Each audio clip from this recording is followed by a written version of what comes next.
Recently एक major development हुई है जिसके बारे में बहुत से आर्टिकल्स पब्लिश हुए हैं, चाहे वर्ल्ड मीडिया हो, इंडियन मीडिया हो, हर जगह आप देखोगे लिखा हुआ है कि इंडिया ने जापान को बीट कर दिया है to become the third largest auto market globally. और इसके बारे में हमारे कई मिनिस्टर्स ने ट्वीट भी की है कि एक फैबुलस न्यूज आई है। अगेन देखो, इस न्यूज की ग्रेविटी ना कई लोग समझ नहीं पाएंगे कि ठीक है हमने जापान को बीट करके आज के समय ऑटो मार्केट में तीसरा स्थान हासिल कर लिया, मतलब नंबर 1 पे चाइना, जी हाँ, चाइना यूएसए को बीट कर चुका है ऑटो मार्केट में। There is no competition in front of China.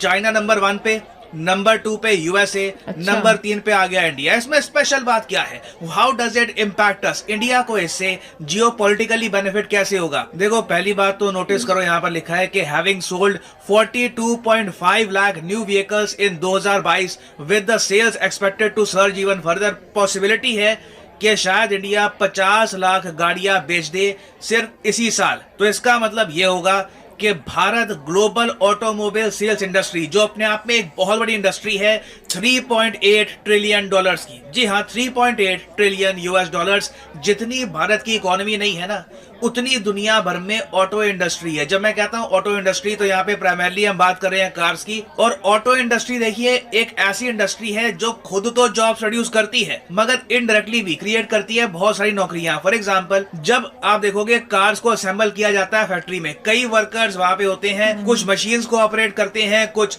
Last moment पर असेंबली करते हैं, उन लोगों को नौकरी तो मिलती है। मगर जब कार को आप बनाते हैं उस वक्त आपको चाहिए होता है स्टील, आपको चाहिए होते हैं टायर्स। तो एक कार के पार्ट्स को बनाने के लिए भी बहुत सारी इंडस्ट्री होती है, बहुत सारी फैक्ट्रीज लगी होती हैं उन पर, तो वहां पर भी नौकरियां जनरेट होती हैं। तो इसलिए ऑटो इंडस्ट्री जब एक देश में लगातार आगे बढ़ रही हो ना, तो लोग मान के चलते हैं कि उस देश की अर्थव्यवस्था बहुत ही तेजी से आगे बढ़ रही है, उस देश में जो कंजम्पशन है ये लगातार बढ़ती जा रही है। और नितिन गडकरी साहब ने रिसेंटली एक स्टेटमेंट दी थी, इनके हिसाब से भारत की ऑटो इंडस्ट्री 2024 के अंदर अंदर डबल होने वाली है। टोटल हम 180 बिलियन डॉलर्स की एक ऑटो इंडस्ट्री बिल्ड करने वाले हैं। अब यहाँ पर आप ये क्वेश्चन पूछ सकते हैं, मगर ये एनवायरमेंट के लिए, ग्लोबल वार्मिंग के लिए अच्छी बात थोड़ी ना है। इतनी सारी गाड़ियां सड़कों पे उतरेगी, this is not good, right? देखो बिल्कुल, अगर आप अपनी गाड़ियां सिर्फ पेट्रोल पे चलाते हैं तो डेफिनेटली इसका नेगेटिव इम्पैक्ट आएगा। मगर हम अब देख रहे हैं कि इंडिया में बहुत टाइप की कार्स आ रही हैं, सीएनजी गाड़ी आ रही है, हाइब्रिड गाड़ियां हैं और इलेक्ट्रिक व्हीकल्स भी धीरे धीरे इंडिया की सड़कों में बढ़ रही हैं। तो अब देखो, रिस्पॉन्सिबिलिटी हम लोगों की है कि डिमांड तो है, एक कस्टमर इंडिया में खड़ा हो चुका है जिसको गाड़ियां चाहिए। इंडियन इंडस्ट्री का काम यह है कि उसको ऑल्टरनेटिव प्रोवाइड करे कि आप पेट्रोल से चलने वाली गाड़ी के बजाय आप इलेक्ट्रिक व्हीकल यूज करें, और ये हम कर सकते हैं। ये ट्रांजिशन धीरे धीरे आपको दिखेगा। फॉर एग्जांपल, इसी पहल में एक बहुत ही बड़ा ब्रेक थ्रू हुआ है रिसेंटली। इंडिया ने 2 लिथियम माइंस खोज निकाली है अर्जेंटीना देश में। यहाँ पे अगर आप देखोगे, ये हमारा प्यारा भारत हो गया और यहाँ पे है अर्जेंटीना देश। अर्जेंटीना देश रिसेंटली न्यूज में था क्योंकि कतर में जो फीफा वर्ल्ड कप हुआ है वो भी जीता है अर्जेंटीना ने। लियोनेल मेसी भी खेलते हैं अर्जेंटीना के लिए। और यहाँ पर आप देख पाओगे जो 3 देश हैं, बोलीविया, चिले, अर्जेंटीना, यहाँ पर बनता है लिथियम ट्रायंगल। बताया जाता है कि दुनिया में सबसे ज्यादा लिथियम के डिपॉजिट यहीं पर हैं और दुनिया भर की कंपनीज, चाहे अमेरिकन हो, चाइनीज, इंडियन, सब लोग यहाँ पर माइनिंग कर रही थी लिथियम के लिए। अचानक से इंडिया को जैकपॉट मिलता है, हमें मिल जाती है 2 लिथियम माइंस अर्जेंटीना में। और अब भारत सरकार बात कर रही है अर्जेंटीना की सरकार से कि कैसे इस लिथियम को हम बाहर निकालकर इंडिया में कर सकते हैं एक्सपोर्ट, और उससे हम इंडिया में बनाएंगे लिथियम आयन बैटरीज जो प्राइमरली इस्तेमाल होंगी कार मैन्युफैक्चरिंग में, इलेक्ट्रिक कार मैन्युफैक्चरिंग में। तो ये तो मैंने बात कर ली एनवायरमेंटल इम्पैक्ट की। अब एक बार डिस्कस करते हैं कि जब हमारी एक बहुत बड़ी ऑटो मार्केट डेवलप हो गई तो इससे भारत को जियोपॉलिटिकली क्या एडवांटेज मिलता है। देखो, आज के समय हम फ्री ट्रेड एग्रीमेंट नेगोशिएट कर रहे हैं बहुत सारे देशों के साथ, बहुत सारे यूनियंस के साथ भी। फॉर एग्जांपल, बात चल रही है कि इंडिया बहुत ही जल्द यूरोपियन यूनियन के साथ साइन कर लेगा एफटीए। यूके के साथ अलग से बात चल रही है कि इंडिया यूके का फ्री ट्रेड एग्रीमेंट हम साइन करेंगे। कई देश है जिनके साथ हम एफटीए पहले साइन कर चुके हैं, उसको हम फिर से रीनेगोशिएट करना चाहते हैं। For example, Japan, south Korea के साथ जो हमारा एफटीए है।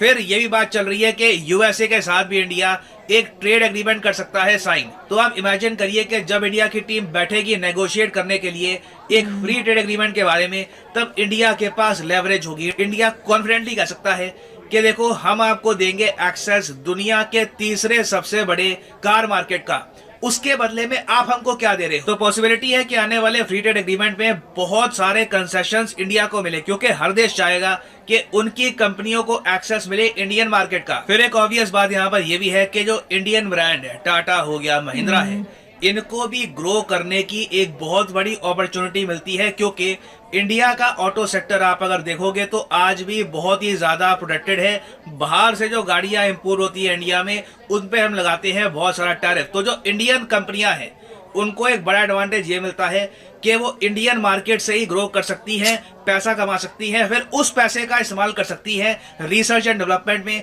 और फिर Africa, Latin America, even Europe, बाहर के देशों में हम लोग कर सकते हैं कार्स एक्सपोर्ट। और फाइनली जैसे मैंने आपको बताया कि इंडिया में जैसे जैसे कार मैन्युफैक्चरिंग और बढ़ेगी, आप देखोगे जॉब्स भी लगातार बढ़ती रहेंगी। और फिर एक बहुत ही बड़ा एस्पेक्ट ये भी है कि जो हाल ही में डेवलपमेंट हुई है ना, इससे हमको संकेत ये मिलते हैं कि जापान की इकोनॉमी बहुत कमजोर है। ये इकोनॉमी बहुत ही जल्द नेगेटिव ग्रोथ रेट के साथ क्रैश करना स्टार्ट कर देगी। इंडिया के सामने भी टारगेट क्या है? देखो, चाइना को नॉमिनल जीडीपी में बीट कर पाना काफी मुश्किल होगा।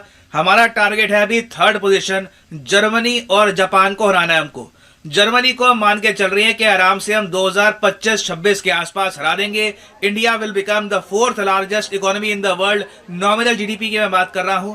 जर्मनी को हम रिप्लेस कर देंगे, मगर जापान को रिप्लेस करने में लोग कह रहे थे कि कुछ प्रॉब्लम आएगी, बट अब हमको ये पता लग गया है कि जापान की इकोनॉमी जो है ना, ये लगातार श्रिंक कर रही है कोविड की वजह से। उसके अलावा जो यहाँ पर पॉपुलेशन क्राइसिस है, लोग शादी नहीं कर रहे, आबादी आगे नहीं बढ़ रही, फर्टिलिटी रेट क्रैश कर रहा है, उसकी वजह से जो कंजम्पशन है वो भी कम हो रही है। जापान बेसिकली जो चल रहा है ना आज के समय, ये अपने के जो इनके बड़े शहर है, टोक्यो, क्योटो वगैरह, उनकी वजह से चल रहा है। हाल ही में जापान की सरकार ने ये भी अनाउंस किया कि ये अपने ही नागरिकों को 1 मिलियन येन, मतलब कि आप कह लो 6 से 7 लाख रुपए देंगे सिर्फ टोक्यो छोड़ने के, कि टोक्यो से बाहर निकलो और भी बहुत सारे हमारे शहर हैं उधर बसो, इकोनॉमी को वहाँ पे जंप स्टार्ट करो। मतलब सिटी में जगह नहीं है लोगों के मिलियन येन देने को तैयार हो गया। और अभी रिसेंटली भी आप अगर देखो तो ऑटोमोबाइल इंडस्ट्री में जापान ने जो अपना 3रा रैंक खो दिया इंडिया को, उसमें देखिए हमारी ग्रोथ तो जिम्मेदार है, मगर जापान की भी ना नेगेटिव ग्रोथ चल रही है, जापान भी नीचे गिर रहा है। तो ये सब क्लियर इंडिकेशन है कि कोई बड़ी बात नहीं है, कि जो अभी के लिए प्रोजेक्शन है कि इंडिया जापान को बीट करेगा 2029-2030 के आसपास, हो सकता है कि इंडिया उससे काफी पहले जापान को बीट करके दुनिया की 3री सबसे बड़ी इकोनॉमी बन जाए। कि हमारी इंडियन कंपनीज ही करें, और सेकंड बेस्ट है कि जो भी कंपनीज बाहर के वो भी यहाँ मैन्युफैक्चर करें। जहाँ पर भी पॉपुलेशन इन्वॉल्व होती है किसी भी चीज में, वहां इंडिया आगे जाएगा, वो तो है और जा रहा है। जीडीपी की बात करते हैं, पॉपुलेशन है, पॉपुलेशन का टोटल आप ऐड कर रहे हैं, जहाँ पे लार्जेस्ट मार्केट है, पॉपुलेशन ज्यादा है, तो जहाँ जहाँ पॉपुलेशन से जिस फॉर्मूले में पॉपुलेशन आती है उसमें इंडिया आगे जाएगा, राइट। मगर जैसे से उसके साथ साथ होप ये है कि पर कैपिटा वाली चीज भी आगे जाए। अब यहाँ पे टोटल मार्केट ऑफकोर्स ज्यादा होगी, हर बच्चा गाड़ी खरीदेगा तो ज्यादा मार्केट होगी, हर चीज की मार्केट सबसे बड़ी होगी क्योंकि पॉपुलेशन ग्रेट है। नहीं, और साथ में वहाँ इंडिया में तो ये भी किया हुआ है ना कि गाड़ियों को हर 9 साल या पता नहीं कितने साल के बाद आपको चेंज करना ही बिल्कुल, ऊपर से और खरीदो, उससे और डिमांड, राइट। तो ये सब तो बढ़ेगा, अभी तो शुरुआत हुई है। गाइज, आपको यह मैसअप रिएक्शन का वीडियो कैसा लगा? अपने थॉट को नीचे वीडियो के कमेंट में जरूर बताइएगा। वीडियो पसंद आई हो तो वीडियो को लाइक जरूर कर दीजिएगा। चैनल पे नए हैं तो चैनल को सब्सक्राइब जरूर कर लीजिएगा। तो थैंक यू, मिलते हैं नेक्स्ट वीडियो में।